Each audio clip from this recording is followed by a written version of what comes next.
Right, thank you very much. My name is Ari Hasit, and as Josh said, I'm at the Schechter Rabbinical Seminary. I wanted to share just a small amount of time, nothing big, before you get on to what you really came here for today. We're very honored at the Rabbinical Seminary to, first of all, to be training rabbis for the Masorti, for the conservative movement in Israel. We've been really blessed over the last few years to have grown significantly. When I entered the rabbinical school a few years ago, we had 5 students. We currently have 12 students in the Israeli program, all of whom are training to work and committed to working in Masorti communities and Masorti adjacent communities here in Israel. We also have 2 students who live in Ukraine. They are both of army draft age. They are not legally allowed to leave Ukraine, and they join us on Zoom, and we prepare them, and they do really, truly heroic work to promote Judaism in a country that is under bombardment and has suffered so much. And they're doing amazing things.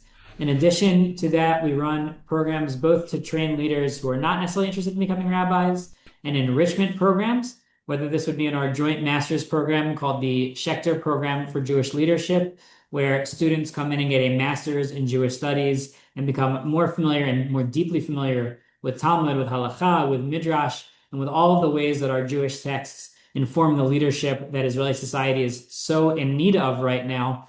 And in particular, what's wonderful about this, it's a pluralistic group where religious, secular, and the everything in between study together to try to make Israel a healthier society, a better society, a society where our past informs what we do. And I'll name 2 other small programs before I say thank you and let you enjoy your class.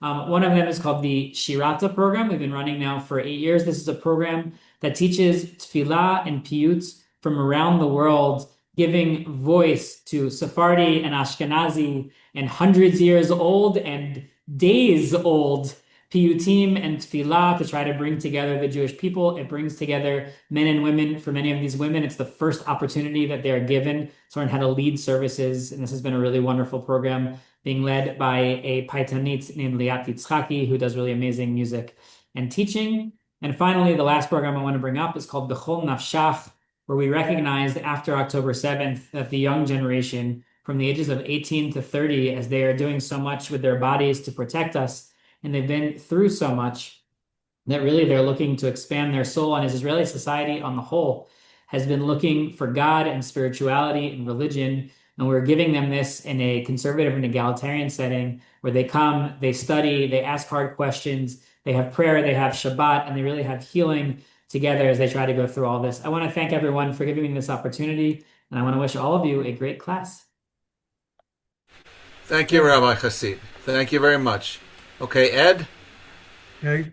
Thank Professor? you. That was a word from the sponsor, and they're doing some very interesting and important things, and I'm glad that we had this opportunity to hear from them. Um, I will extend the class an extra 5 minutes or so if we need to, so that nobody, feels that we haven't done enough Job this week. If you, everybody should have received, or everyone who was, registered early enough, should have received the another article by Carol Newsom. Um, she writes I think, in a pretty clear but sophisticated way, and she sees Job a little bit differently from me, and I think it's good for you, to hear from somebody, who's a serious person who's been thinking about Job for many years. She actually published a commentary, not a very detailed commentary, but a very fine commentary, especially from a literary and ideological point of view, already in the mid 1990s. And we've been in touch, and we are in touch, and and it's always good, as I say, to hear from someone with a somewhat different point of view. But I will be addressing a few of the same questions or issues, and occasionally even from the same point of view as Carol has done. Okay, so today we're going to talk about the main part of the book. Last time we talked about Job's lawsuit against the deity, which is included within the dialogues in the center of the book, But of course, most of the material in the dialogues is between Job and his three companions. There's a fourth companion who shows up belatedly, Elihu, from chapters 32 to 37 plus 28, the way that I understand it. But we're not going to relate very much to Elihu. But I am interested because, especially because there isn't any back and forth. The Elihu speeches, one of the things that distinguishes them from the rest of the dialogues is that he just goes on and speaks, right? His speech is broken into, four, different discourses, but there isn't any response. It's not, that Job speaks, and then you hear from Elihu, but you don't hear again from Job in between, the way that you do through the dialogues. One of the factors that I point to in trying to see how the poet of the book has biased us is the fact that Job is given room to respond after each of the colleagues or friends or companions speaks, and he's usually given more space. Not always, but most of the time, his speeches run a little longer than those of his friends. And I think that there's a bias there. However, the poet has been nice enough to give the companions, some very good poetry. Whether the arguments are good or not is, a matter of anyone's perspective. You may think that the friends, just like Carol Newsom thinks that the friends have a point, just as Job has a point. You may think that the friends have a good point, and you may therefore see the book, as not really being on one side or the other side, but somehow that the ideas are being volleyed back and forth in order to form a dialectic where there isn't a truth, on one side or the other, but there is something in the middle. Okay. The dialogues between Job and his friends are touched off. Oh, I should also say, if you have questions or comments, we'll try to collect them in the chat, and as best as I can, I'll try to respond to them at the end of today's session. However, if we don't manage in today's session, we'll be meeting again, Be'ezrat Hashem or Deo Volente, inshallah, in 2 weeks from today, not next week, which is the American observance, the weekend of the 4th of July. We did have class on Father's Day last week, but 4th of July, we're not having class. But in 2 weeks, we will have the fourth session talking about Job's worldview. In any case, going back to the dialogues are set off by Job's response to having sat for 7 days and 7 nights with his friends who have come to comfort him over the loss of his children and his other losses. However,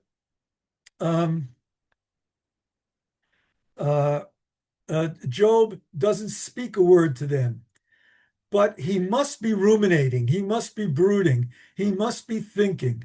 And don't forget that Job is probably assuming the very same thing that his friends are assuming, which is that all things being equal, God will try to be just. Job may not have that sense at the end of the book, but he has that expectation earlier in the book. Because if he doesn't have that expectation, why would he bother suing God? Why would he bother arguing with God? And why would he, not simply write off his friends and try to argue with them and win them over to his side? So we're not going to read through Job's first speech, although I have done this in the past, and some of you may even have done this with me. I love to go through the poetics of the first speech, which is as rich as anything from anywhere in the ancient Near East. But we're not going, if we do that, then we won't get to talk about, the dynamic of what's going on overall in the speeches.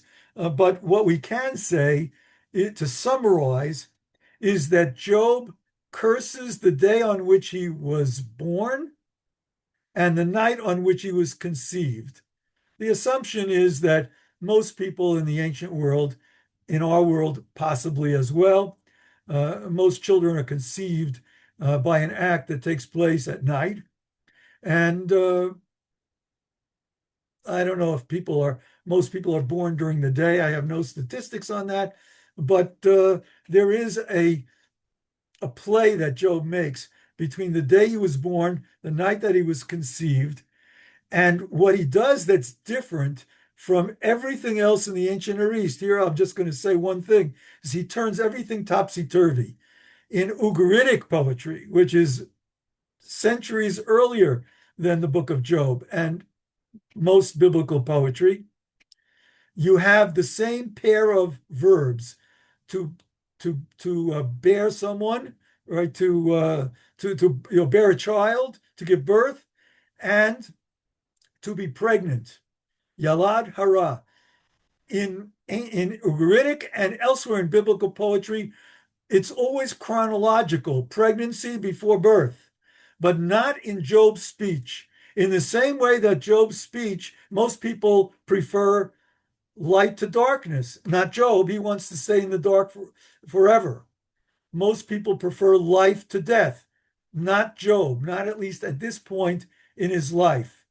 He's turning everything upside down, and you see it in the poetics as well um, as in the content. Okay, but so what Job does is to bring a curse on the day he was born. And how do you curse a day? You eliminate the one quality that all days have, or at least should have, which is daylight. So everything is engulfed in darkness, no day. And how do you tell when it's night? Well, the stars come out, and then it ends when there's some light of dawn in the morning. So what does Job do? He wants to eliminate the stars coming out. He wants to eliminate the light shining up in the morning. So no night either. Um, and why is he doing this? Because, as he says in verse 10, because he was brought into a world of suffering. And he thinks that there isn't any point to living if it's all going to be suffering. And Job, don't forget, look, he's in the midst of a very great tragedy. And so he doesn't remember all the good times that he had with his children, and with his wealth, with his friends, perhaps with his wife, all of the years that he's lived up till now. The man is probably in middle age now, and he's probably had decades of good years. However, um, he doesn't think it's worth living. Okay, now, many scholars, I would say the majority of Job scholars today, argue that what Job is really doing is trying to eliminate creation altogether. David Kleins, who's written the most on Job, and I disagree. And we say, no, he only wants really to eliminate what he says, one day and one night. And for him, that's sufficient. Okay, but I'm not going to go arguing about the rest of it. But simply going against a creation of God, which is Job himself, his life, the day that he was born, the night on which he was conceived, that's enough to upset the friends. And so they are motivated to respond. And you can see the first motivation in the beginning of Eliphaz's speech in chapter 4. Up spoke Eliphaz the Temanite, and he said, "To hold back a word from you, even you could not. To refrain from words, who could? And then he reminds Job, that Job was the kind of person who always encouraged everybody else to see the brighter side, right? To whip up, their spirit. It is you who have fortified the trembling, and limp arms you have strengthened. The stumbling would your words raise up, and buckling knees you would stiffen. Verse 6. Hasn't your reverence been your backbone and your integrity your source of strength? In other words, you've always relied on your reverence as well as your integrity, being a good person and also a pious person. It's always been good for you. But he's heard Job speak, and he's not accusing Job of any sinfulness. Rather, he is promising Job that it will be okay in the future. And where does he get all of this from? He gets it from tradition. Tradition says, right, that if you are patient and if you turn to God and if you beseech God and if you've been on the wrong side of God and you don't realize how, but if you ask God to bring you back for forgiveness, to pardon you for whatever, it will be okay. And so um, Eliphaz says, starting now on chapter 5, verse 17. Happy is the mortal whom Eloah reproves. Do not reject Shaddai's discipline. For once he inflicts pain, he binds up. Once he strikes, his own hands heal. In other words, yes, there may be some suffering, but God will make it right in the end. Now, these verses, if you read my footnotes in my translation, you'll see that they are piecing together traditional wisdom that you find elsewhere in the Bible, in in Deuteronomy, in Psalms, in Proverbs, right? This is traditional wisdom, and this is exactly what the Friends base themselves upon: traditional wisdom.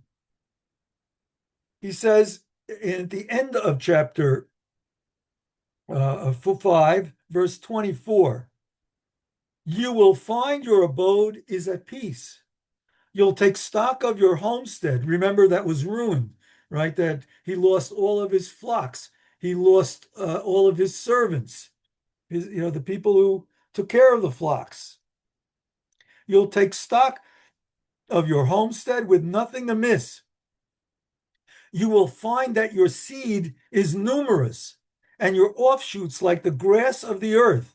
You will reach the grave like a ripened stalk, like the rising of grain in its season, which is a wonderful image, right? A wonderful metaphor, because imagine the stalk, and what do you see at the top of the stalk? Grains. He is the stalk. Remember Dylan Thomas's poem, right? The force that through the green fuse drives my whatever spirit or life or something like that, right? It's the same idea that the stalk is the stalk of life, and that's projected by Job, and at the top are the grains representing all his children. So he will be okay in the end. He'll have a large contingent of family at the end. He just has to be patient. Okay, that is one of the good examples of the Friends citing tradition. Another good example of that is in chapter 8 in Bildad's first discourse, where he says, starting with verse 7, if you would only seek El, it's on page 35 in my translation. If you would only seek El, seek compassion from Shaddai, which is similar to what Eliphaz had suggested in chapter 5, verse 8. If you are pure and straight of ways, notice the if, then will he protect you and make your rightful homestead whole. Same message that Eliphaz made at the end of his first speech. Though your former days were meager, your latter days will exceedingly thrive. And how does he know this? Just inquire of the former generations and consider the deep wisdom of our ancestors. For we are only yesterday and have no knowledge. For our days on earth are but a fleeting shadow. They, our ancestors, will surely instruct you. They'll tell you out of their hearts, they will utter words. And then they start uttering words. I'm going to talk about this now in a little more detail. For that, I would like to share. Okay. What I would like to show you is that there is a difference between the way that the friends base their statements on tradition and the way that Job responds. Job responds only out of his own personal feelings. For example, I'll just one little citation before we go to the handout, which I'm about to put up. In chapter 6, he says to the friends, were my anguish weighed, yes, weighed, and my vexation borne with it on scales, right? You put my vexation on one side, the scales, and on the other, it would be heavier than the sand of the sea. Pretty heavy. That is why my speech is a garble to you. Shaddai's arrows are in me, and my life spirit drinks up their venom, their poisoned arrows. Eloah's terrors are arrayed against me. Okay, now that is the type of line that Job takes throughout his arguments with his friends. In the first round, the argument basically is, Job, you've just got to be patient and turn to God, and God will be with you. Second round is a whole different thing. I'll just anticipate and say it's about the prosperity of the wicked. They don't prosper, according to the friends. And Job says, yes, they do. Now, why would the first cycle be about Job's friends basing themselves on tradition, but saying, don't worry, it'll be okay? And Job saying, but it's not okay. I don't have the strength to keep up with this. I don't have the patience to keep up with this. And the second round is all about the wicked, that the wicked are punished by God. And Job says, no, the wicked get away with it because there's injustice on that side too. And it's clearly because there's a development. I think that Newsom alludes to this, but I'll say it right out. In the first round, the friends are assuming that Job is basically a good person. But in the second round, the friends see that Job is very stubborn and doesn't take his advice, but keeps speaking or challenging the justice of God, and therefore they begin to see him as not such a good person, as being more wicked than they had thought. I'll come back to that idea a little bit later, assuming that we have the time, which I think we will. You don't want to miss one of my more uh,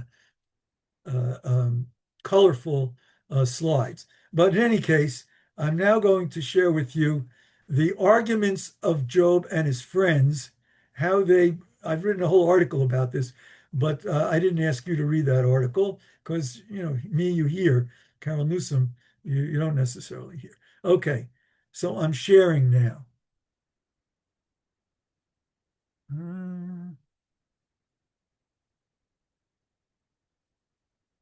Okay, arguments of Job and his friends contrasted in the first cycle. Okay, the friends have two kinds of arguments. First is in the first type of argument, they cite traditional wisdom. For example, Eliphaz says in chapter 5, I, however, would seek out God, the performer of great things, unfathomable, of wondrous things, innumerable. And Bildad says, would God pervert a law action, or would Shaddai pervert justice? And then Sophar, the third friend, says, can you reach the depth of God? Can you reach the limit of Shaddai? In other words, your knowledge is limited. That's all part of traditional wisdom. And now, what do the friends do after they first cite traditional wisdom? That's important. They first cite traditional wisdom here. Then they have a proof text. In other words, how do you support traditional wisdom? You bring a proverb or an adage. Now, let me just say, some of you will try to figure out what does this particular proverb have to do exactly logically with the point that was made from tradition. It doesn't always fit very well. I'm sorry to say, it doesn't always fit very well, but this is what they do anyway. So, what does Eliphaz bring as a proof text for his point? Here, happy is a person whom God reproaches. Do not shun Shaddai's discipline, for he inflicts pain, then binds the wound. He inflicts, then his hands heal. Right? We've seen that before.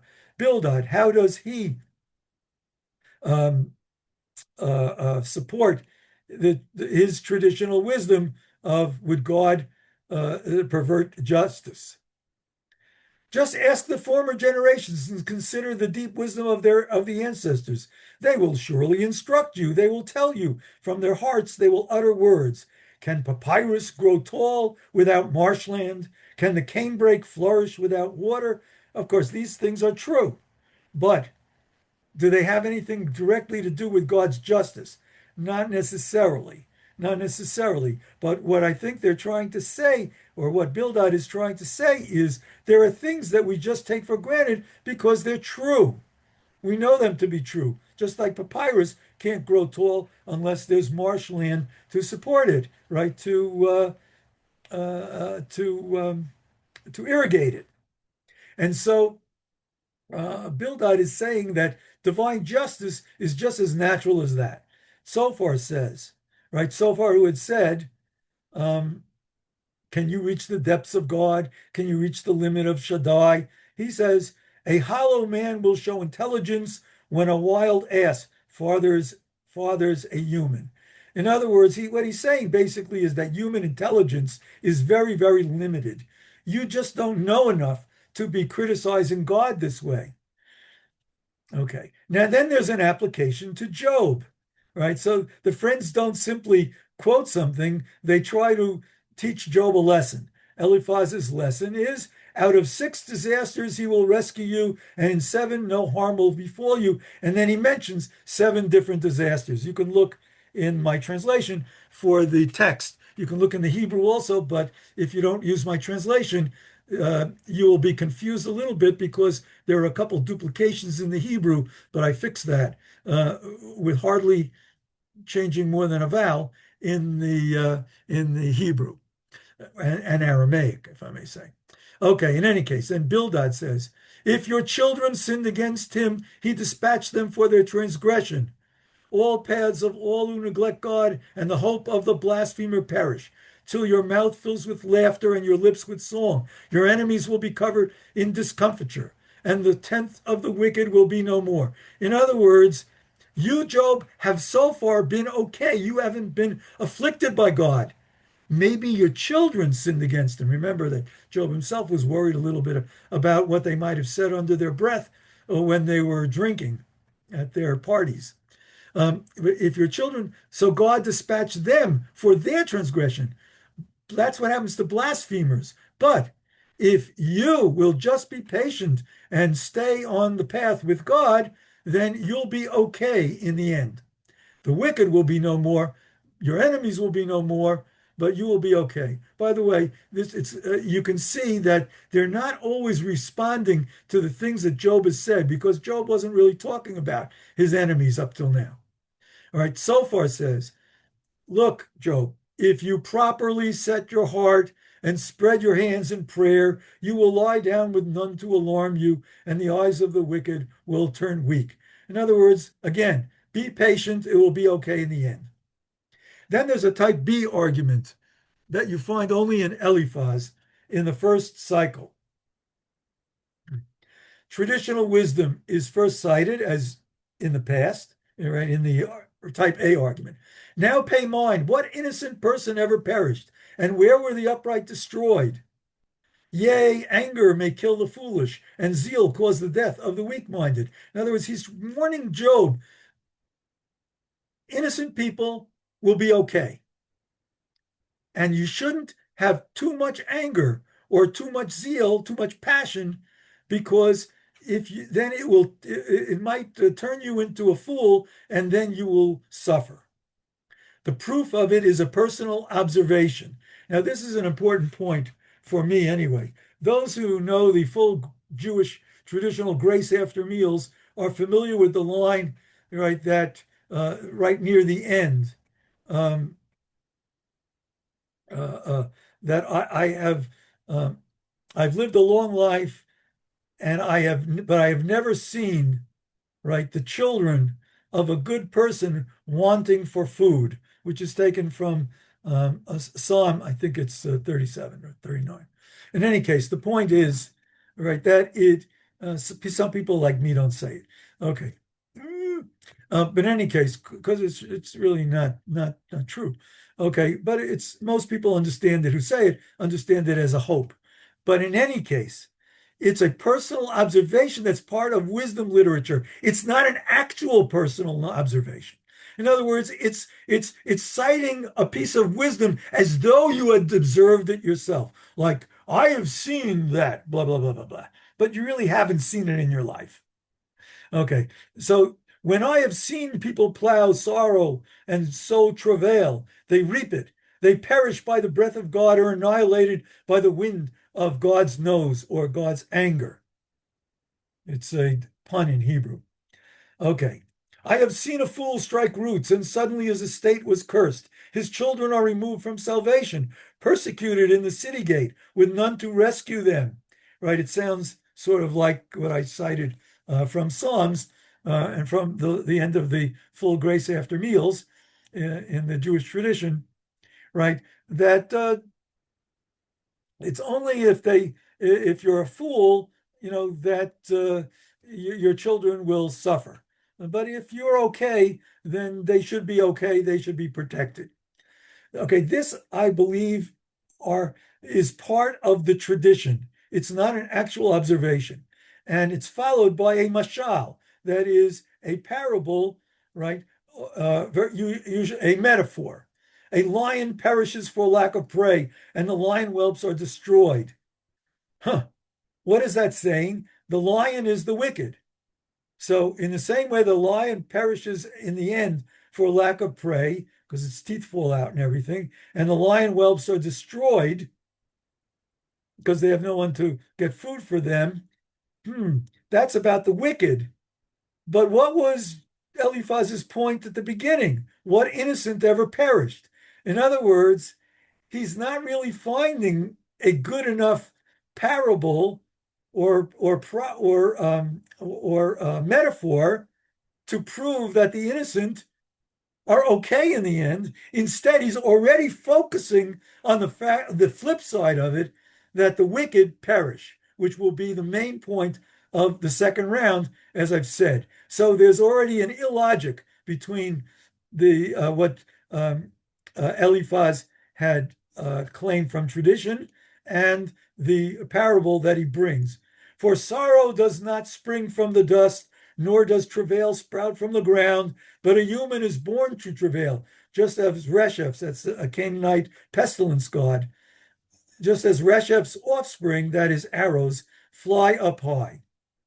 In other words, it's just natural for people to suffer a little. Now, what is Job's argument going to be against that? The argument of Job is, I'm not suffering a little. I'm suffering way more than anybody you know about. In other words, the situation that Job is presenting to his companions is so profound that they can't deal with it. They have to make light of it. They have to act as if Job's being lashed by God is a slap on the wrist.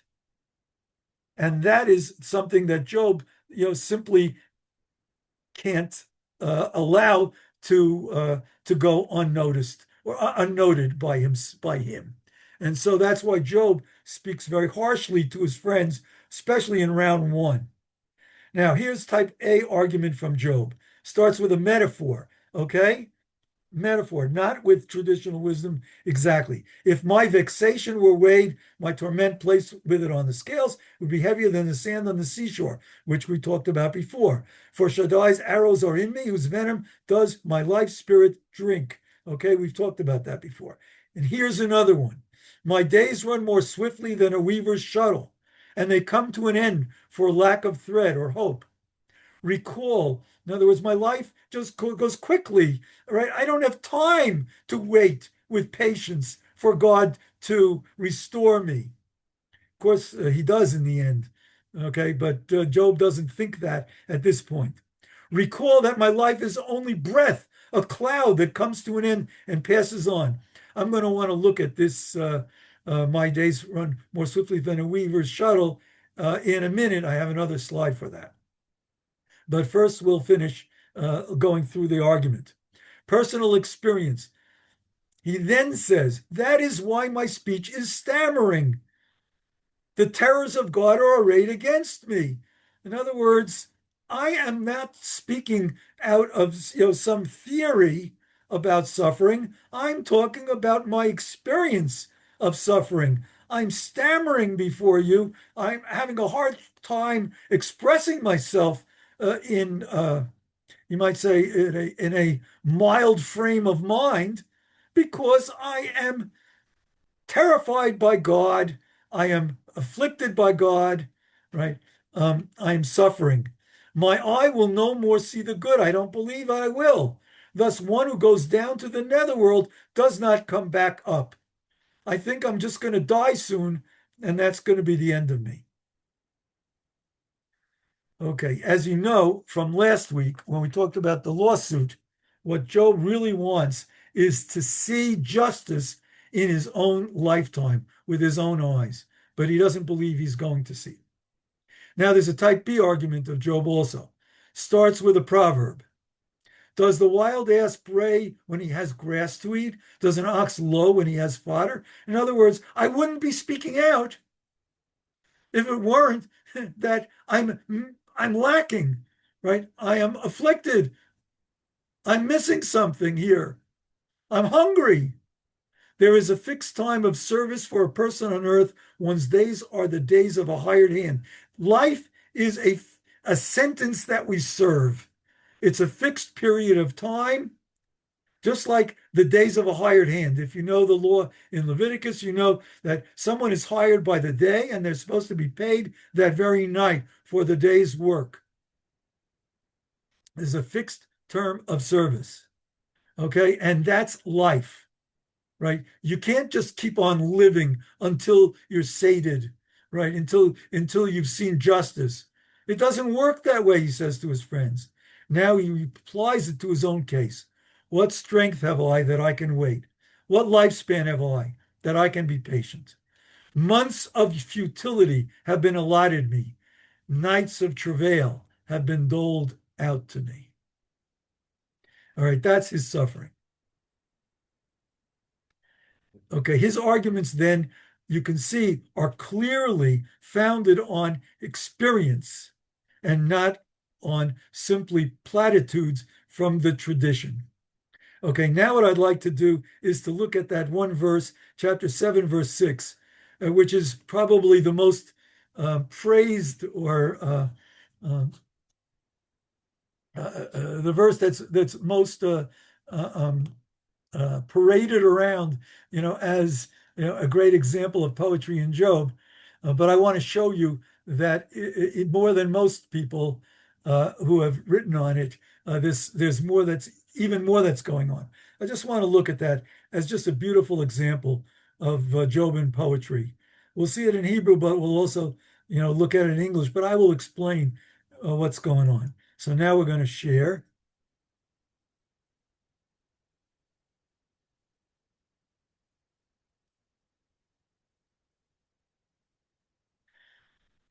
All right, here's a loom, an old-fashioned loom. Now, what happens in a loom is you have strands that are that are tied onto a loom in this direction, and then you have a shuttle that pulls strands across in the other direction, up and over under either under all of one and then on top and then under and on top, and you get a weave out of that. I'm not a big expert on that, but that's how it works. You need to know that in order to appreciate the the imagery in the verse. Here's the verse in English. My days run faster than the shuttle in a loom, running out for lack of cord, lack of hope. Okay. He's saying my life, right, is going away, is just running away from me. My life is running away from me. Runs faster than the shuttle in a loom, which if you're an expert a weaver, goes very quickly, etc. And I've translated a little more than in the Hebrew in order to stretch this out. Why did I want to stretch out this line? To make it even with the next line, because the word tikva in Hebrew, which means hope, also means cord. It's a fantastic pun. Running out for lack of cord, lack of hope. But more than that, right, is that you have a pun between the days running faster, kalu, from kalal, which means to be light, but also light on your feet, and it's used of going quickly, going fast, right? And some of you who know Hebrew Bible well might even know some good examples of that. And then in ancient Hebrew, it was pronounced wa yikalu, Wayiklu, Wayichlu, which is a pretty close pun on Kalu, that they run out for lack of cord, etc. So in my translation, I translate run faster, running out here in order to try to preserve what I can of the pun. Right? I gave a little thought to it. In any case, that's not the main thing I wanted to show you. What I want to show you is how the verse is built. This, not everybody would think of this, and not all the commentators have thought of it. But my days run faster than a shuttle in the loom. Okay? My days have run faster than the shuttle, the loom shuttle. They have come to an end. They have run out for lack of hope, lack of thread. In other words, the lack of cord and the lack of hope also comes at the end of the verse. It could have said, Uva efes tikva kalu. Yeah, there was a way to do it, using a different biblical Hebrew syntax. But the poet uses the syntax that makes the verse run out, just like the chord and the hope that it represents run out. Okay, I couldn't let that go by. Sorry. Okay. Now, in the in the Friends first round, especially, but also in the second round, they can't get away from praising God, right? From seeing God as basically good and just, and God is the great creator and everything. But Job doesn't see it that way, right? He sees it in a very different way. He sees the same phenomena, but he sees it with a completely different perspective. And so now we're going to look at a different set of texts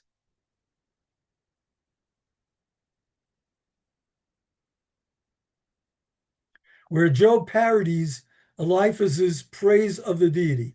This is from Eliphaz chapter 5. Eliphaz is talking about God, who, of course, you've got to be pious and don't worry, God will take care of you. You just got to be patient, etc. I'm not sure if I've given you all the way through verse 13 here, but that's okay. El, who performs great things too deep to probe, wondrous things beyond number. Remember that line.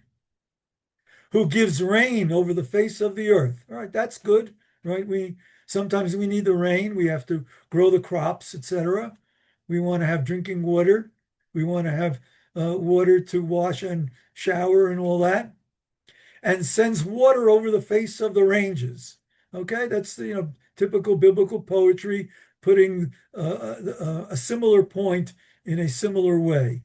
Okay, placing the lowly up high, right? That is, it raises up, those who, the meek, right? The low, people who are low in society. God raises them up. God is fair. God tries to equalize. So the stooped attained relief, who thwarts the plans of the treacherous, so their hands can perform nothing clever. In other words, if there are treacherous people around, don't worry, God will take care of them. God will frustrate their plans. Who catches the wise in their treachery, so the perverse take their counsel in haste. In other words, they don't think right before leaping, you might say, right? Before they jump, they take counsel in haste, and therefore they mess things up in their treachery. Okay, so all of these are good things about God. This is how Job responds. I'm going to start at the end, and I'm going to show you why. This is what Job says in chapter 9. Look at the end. Who performs great things too deep to probe and wondrous things beyond number. It's an exact quotation, or almost exact quotation of what Eliphaz says about God at the beginning of this passage. So it's very clear that Job is parodying Eliphaz. In other words, he's using similar language and some of the same imagery, but he's looking at it from in a topsy-turvy way. The wise of heart and stern of strength, that's of course God. Who has ever coerced them and come out whole? You want to talk about how smart God is, how great God's wisdom is in everything? But if you try to force God's hand, God is going to smite you. God is going to afflict you. Him who moves mountains without their knowing. Is that such a terrible thing? Not necessarily. Who overturns them in his anger. God gets angry and then God overturns them. Unfortunately, we look today to Venezuela and we've looked to other places, and we know that when God overturns the earth, it's not pleasant for people. And this is how Job sees God's power over the earth, who shakes the land from its place so that its pillars tremble. This hits very close to home lately, doesn't it? Who commands the sun so it does not shine, right? Blocks out the sun. That's what happens with volcanic ash, right? That in 1783 there was so much volcanic ash from Iceland. I was just reading about it in the great article in Haaretz, the Musaf Haaretz, for those who read the Musaf of Haaretz by my friend Gidi Lev. In any case, there are some Israeli scholars who think that they can save us from too much radiation from the sun and save the earth from too much heat, by um, uh, by sending ions and everything into the atmosphere. But most scientists are wary that that could create many more problems than it solves. But in any case, in 1783, there was this huge explosion of volcanic ash that went 800 meters high, and it killed many people in Iceland and elsewhere, and it created um, uh, uh, uh, famines in various places in the world. It was very bad. Who commands the sun so it doesn't shine? Who seals the celestial lights? Try living in ancient times without any light. They didn't have electricity, and if you're just going around with a torch, imagine that there's no moon, no stars. That's why we have the new moon, and that all of the Jewish holidays originally, if you ask me, were in the middle of the month. Okay, like Tu B'Av. That's an easy one, right? Good day for meeting a mate, right? For example, but also Passover and also Sukkot. And I think the original Shavuot was also in the middle of the month. We don't have to go into that right now. Okay, but some of you will know what I'm talking about. In any case, who seals the celestial lights, who spreads out the sky all alone. Yes, that's God's creative power. Who steps on the back of sea, right? Sea was the primordial sea monster that God had to um, conquer in order to create the world. Who performs great things too deep to probe and wondrous things beyond number. You want to talk about God's marvels and wonders? Think about this, right? Think about earthquakes. Think about shutting off the sun. Think about shutting off the sky. Okay. So this is the way that um, Job responds to his friends with parody. You can imagine why they get annoyed. Okay, we don't have time to go into all of the arguments, but I would like to say something about the second round. In this, the third cycle is a little bit truncated, um, but it continues more or less where the second cycle left off. But what the second cycle focuses on is the the prosperity of the wicked according to Job, and the suffering of the wicked and the punishment of the wicked according to the friends, because that is the flip side of divine justice, not just rewarding the pious, but also punishing the wicked. And the friends are now beginning to wonder how wicked Job is, except that the friends uh, uh, begin parodying as well. And in the beginning of the third round, Eliphaz parodies Job, but in a way that is very different from the way that Carol Newsom sees it and the way that most scholars of Job see it, but not, in my opinion, the best scholars who have worked on Job, which is only me standing on their backs. But I'm talking about Naftali Hertz Sinai and my late teacher H.L. Ginsberg. So now we're going to look at one more share.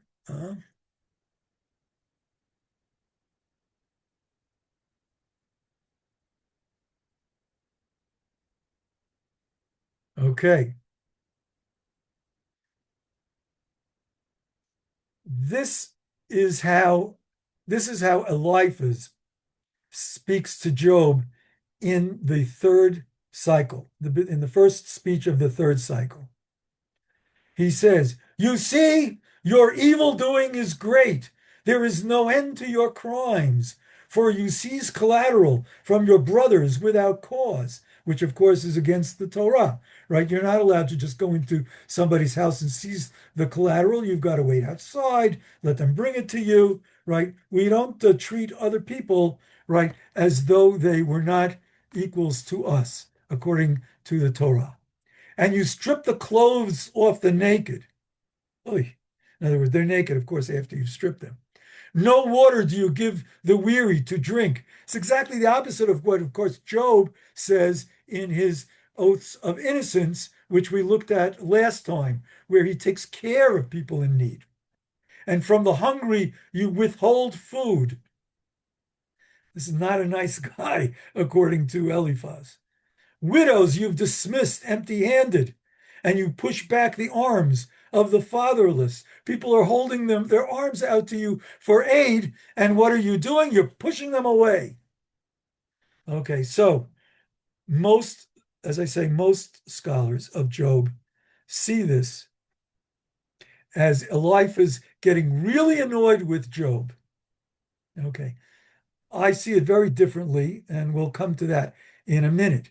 But first, I want to say that this um, way of depicting, right, malfeasance, in this case, malfeasance of a decent human being, is a convention of West Semitic literature. How do I know? Because I find a similar passage at the end of the Ugaritic epic of King Kirta, which was written down probably around 1300 BCE, right, which is 100 years before the Israelites coalesced as a people.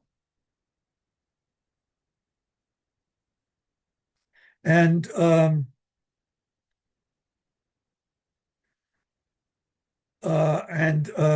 I can't go through the whole story, but what happens is the king loses all of his children. It's very similar in a certain way to Job. He loses all of his children at the beginning, and he cries himself to sleep, and the god El tells him what to do, how to appease the god Baal, who's like the if El is like the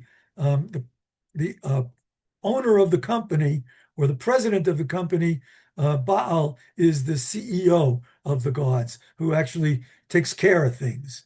Okay, so when the king is what happens is that Kirta is obeying what El told him to do, but um, he misbehaves in one way, and he angers El's consort, the goddess Astarte or Ashirtu or Asherah in Hebrew.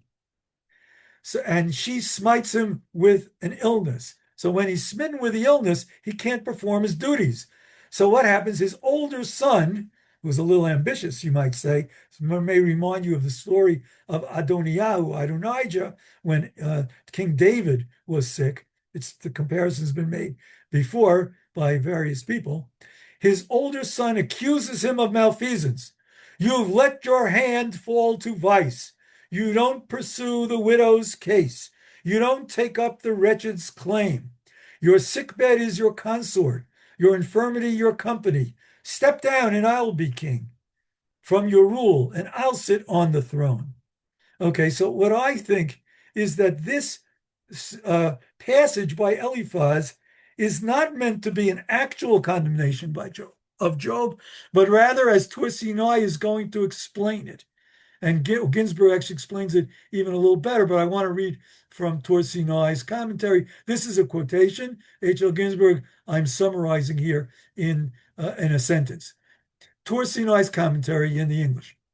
But if the speaker, that is Eliphaz, believed, if this was, in other words, if he really was serious about accusing Job of being such a nasty person, if he believed that Job was an arch villain, how could he have expressly admitted at the beginning of his first speech that Job had helped everyone that stumbled and might rely on the perfection of his ways and his fear of God? If this were the friends' opinion of Job, would there be room for the whole debate? In other words, why would they argue with him? And and is this belief in his belief in his complete wickedness compatible with their behavior as friends who come to him from distant lands to pity and comfort him? Would they have bothered if he was, such a terrible person?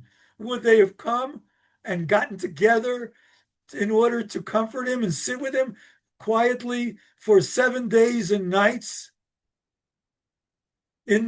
on the ground, in the dirt?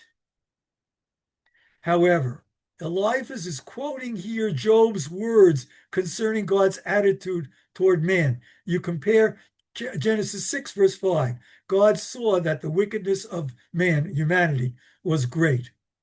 But I think that H.L. Ginsburg has a slightly better twist on this, which is that remember, I'm tying now what we're doing today to what we talked about last week, the lawsuit against God.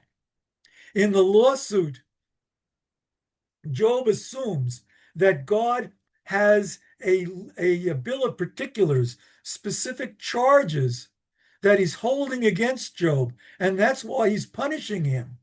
We know that's not true, but Job doesn't know that. So he's using all sorts of legal maneuvers in order to get God to appear and to explain to Job what it is that he's done wrong.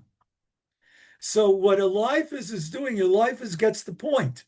He understands what Job is doing. And so he is parodying what Job is saying, what Job is thinking that God is thinking about Job. In other words, if you had to imagine the charges against Job, they would be something like, "You see, your evil doing is great. There's no end to your crimes, for you seize collateral from your brothers without cause," etc., etc. Right? H.L. Ginsburg suggests Eliphaz is parodying the charges that Job thinks the deity's holding against him. To me, this makes a lot of sense.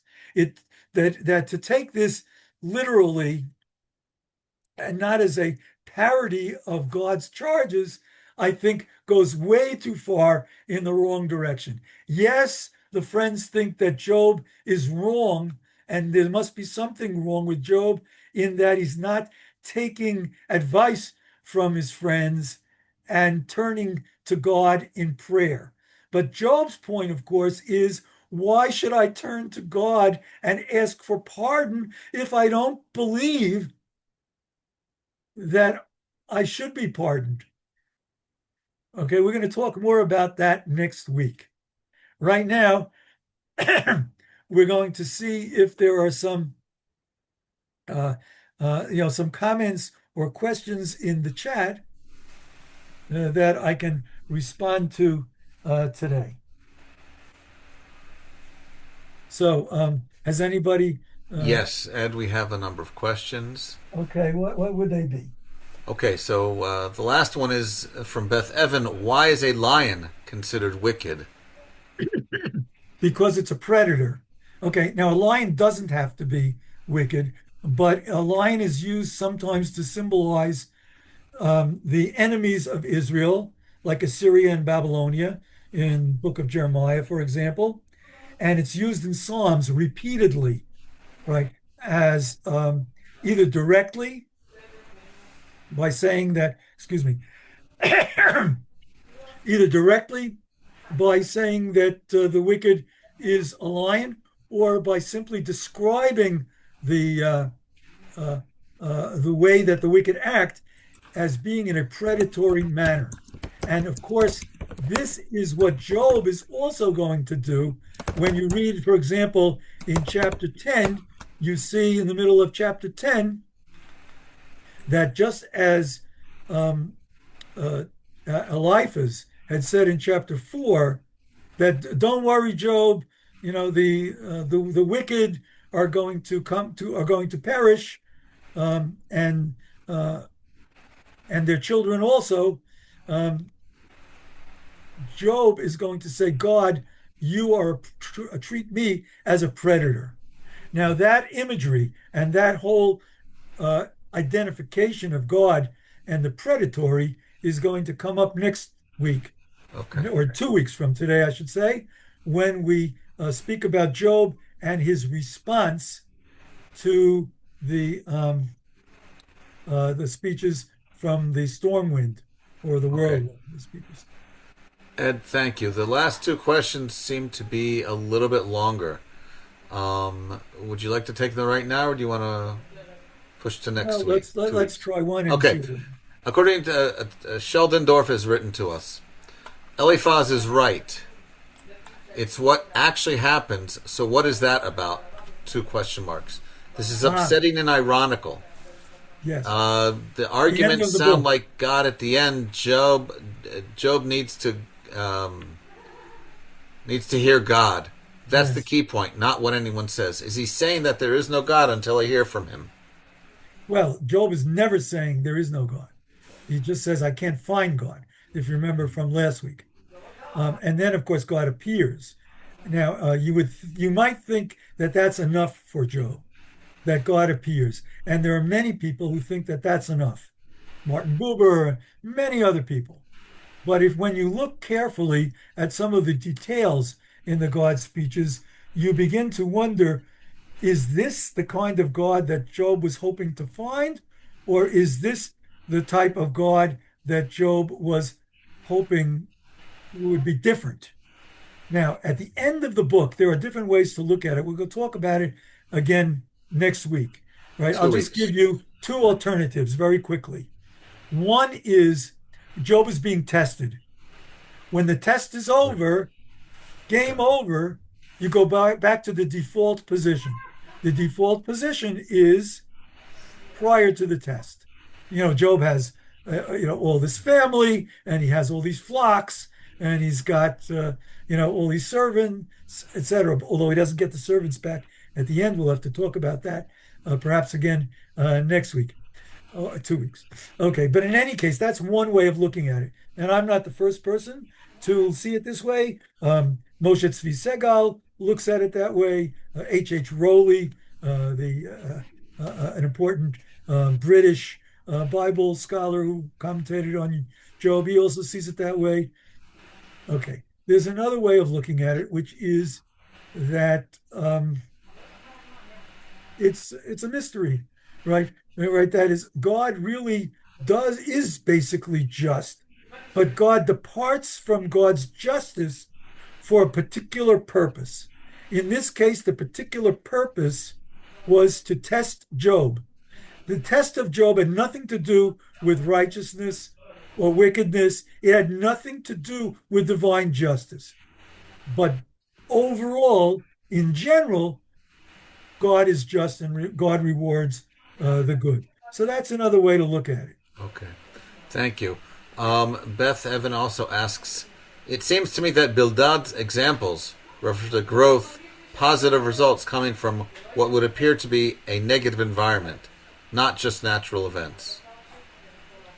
Well, I'm not sure if I would see those as negative environments. Marshland is uh, is good because it's at the borders of the river. For example, in on alongside the Nile, right, where the cane grows and where you have all the cattails and all that stuff. If it weren't for that, a baby Moses wouldn't have been hidden, right? And he might have been killed right away. Right. Okay, so it's not a bad thing. It's you might say it's a necessary transition from the river to the fields that need irrigation. So I'm not sure that's a negative thing. I have to think about that. Okay, and one last question for Myrna. Can you elucidate the role of Satan? Even if it's just a literary device, I still have the question of God's role and rule. It seems that God is capricious.